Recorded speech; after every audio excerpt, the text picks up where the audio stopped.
एक बहुत पुराने जमाने की बात है। 3 मुसाफिर जिनके नाम साबर, लालची और आकिल थे, एक नहायत दुश्वार और तवील सफर पर थे। ये तीनों मुख्तलिफ मिजाज और सोच के मालिक थे। सफर की थकन और प्यास से उनके जिस्म कमजोर हो चुके थे। जब वो एक प्रसरार और सुनसान इलाके से गुजर रहे थे तो लालची की नजर जमीन पर पड़ी। उसने देखा कि मिट्टी में दबी हुई कोई चीज सूरज की रोशनी में चमक रही है। तीनों रख गए। जब उन्होंने खुदाई की तो वो हैरत से पुकार उठे। ये कोई छोटी चीज नहीं बल्कि एक मोटी और मजबूत सोने की दीवार का किनारा था जो जमीन के नीचे हजारों साल से छुपा हुआ था। ये वो सोना था जिसका वजन उनकी सोच से भी ज्यादा था। लालची की आंखें चमक उठी। वो बेकाबू हो गया। उसने अपनी मुट्ठी हुआ में उठाई और जोर से चीखा, हम अमीर हो गए, हम दुनिया के बादशाह बन गए, अब हमें किसी के सामने हाथ नहीं फैलाना पड़ेगा। साबिर, जो हमेशा अल्लाह पर भरोसा करता था, ने दीवार को छुआ और कहा, भाइयों, ये दौलत जरूर किसी की अमानत या आजमाइश हो सकती है। हमें उसे आजमाइश समझकर दरस्त तरीके से इस्तेमाल करना चाहिए। आकिल ने आसपास देखा और खामोशी से उनकी बातें सुनी। फिर उसने कहा, अगर ये सोना हमारा नसीब है तो ये कहीं नहीं जाएगा। सफर ने हमें थका दिया है। पहले आराम और रोजी का बंदोबस्त करें, रात को उसके बारे में सुकून से फैसला करें। लालची को सब्र और अक्ल की बातें जहर लगी। उसने सोचा कि ये दोनों शख्स सारा खजाना खुद लेना चाहते हैं। गुस्से में उसने कहा, मैं तुम दोनों बेवकूफों का इंतजार नहीं कर सकता।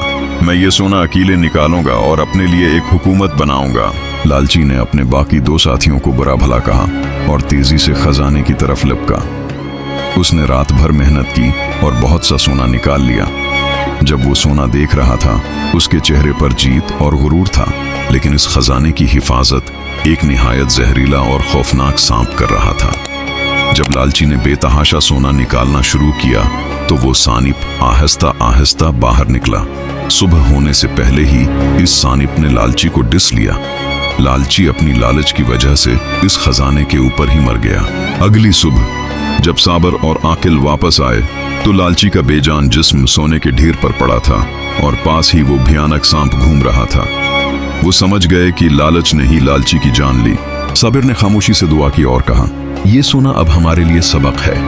अगर हम उसे अपने साथ ले जाएंगे तो दुनिया के लोग हमारी दुश्मनी करेंगे और हम भी खौफ में जिएंगे।